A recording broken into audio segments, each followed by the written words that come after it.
আসসালামু আলাইকুম বন্ধুরা, সবাই কেমন আছো? আশা করি সবাই ভালো আছো। আমি আল্লাহর রহমতে খুব ভালো আছি। আজ দেখতে দেখতে 15 রোজা চলে গেল। এই 15 রোজার ইফতারের জন্য আমি বিরিয়ানি রান্না করতে চাইছি।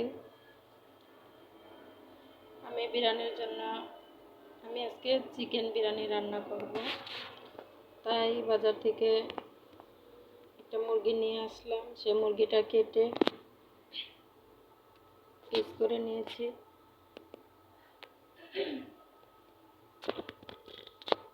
পিস করে ভালোভাবে ধুয়ে নিলাম। ধুয়ে এখন আমি ভালোভাবে চিকেনটাকে ভেজে নেব।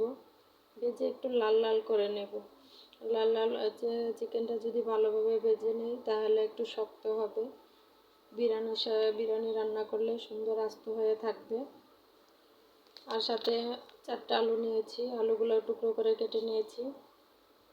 আলুগুলোও সেভাবে আমি ভেজে নেব। আলুগুলোও ভাজা হয়ে গেছে আর চিকেনগুলোও ভাজা হয়ে গেছে। এখন আমি কড়াইয়ে মাংসটা যেভাবে কষাবো তাই দেখাবো। আমি কড়াইয়ে তেল দিলাম, গরম মশলা দিয়ে দিলাম, দিয়ে সাথে পেঁয়াজ কুচি দিয়ে একটু লাল লাল করে ভেজে নেব। লাল লাল করে ভেজে তারপরে সেখানে আদা বাটা রসুন বাটা দিয়ে দিব। আদা রসুন বাটা দিয়ে একটু নেড়ে চেড়ে নেব। তারপর আমি রাঁধুনি রেডিমিক্স বিরিয়ানি মশলা দিয়ে দিলাম। দিয়ে পানি না দিয়ে আমি এখানে দুধ দিয়েছি। দুধ দিয়ে ভালোভাবে একটু কষিয়ে নেব। লিকুইড দুধটা দিয়েছি, অনেকেই টক দই দেয়। দুধ দিয়ে ভালোভাবে আমি মশলাটা কষিয়ে নেব। নিয়ে এখন ভেজে রাখা চিকেনটা আমি দিয়ে দিলাম। দিয়ে ভালো করে উল্টো পাল্টা করে একটু কষিয়ে নেব। কষিয়ে কিছুক্ষণের জন্য আমি ঢেকে দিলাম। ঢেকে যখন একটু ভালোভাবে কষানো হয়েছে তখন ভেজে রাখা আলুগুলোর সাথে দিয়ে দিলাম। দিয়ে এখন আমি ঢেকে দিব 5 মিনিটের জন্য। 5 মিনিট পরে 4টা কাঁচামরিচ দিয়ে দিলাম। কাঁচামরিচগুলো একটু ভেঙে দিয়েছি। এইভাবে করে আমি চিকেনটাকে কষিয়ে নিলাম।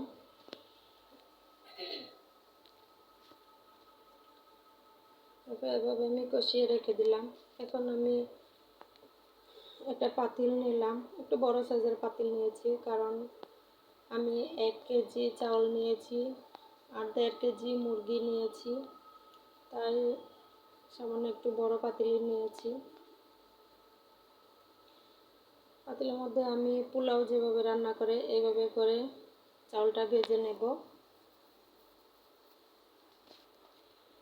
চাউলটা উল্টো পাল্টা করে ভেজে নেব।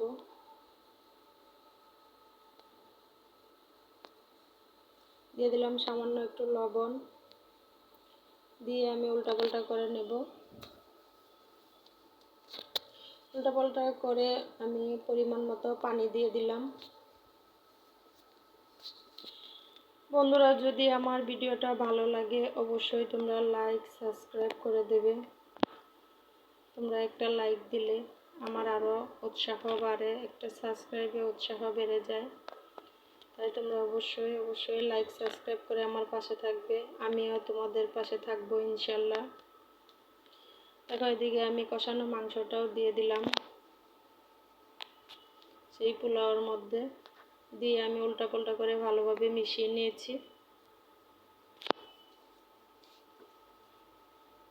একটু ঢেকে দিলাম। ঢেকে দিয়ে 5 মিনিট পর আবার আমি উল্টে পাল্টে দেব। দেখো কত সুন্দর ঝরঝরে হয়ে গেছে, কালারটাও কত সুন্দর আসছে।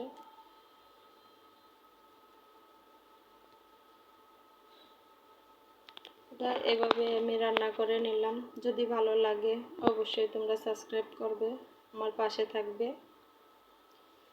আমার পুরো ভিডিওটা দেখার জন্য অসংখ্য ধন্যবাদ তোমাদের। Thank you.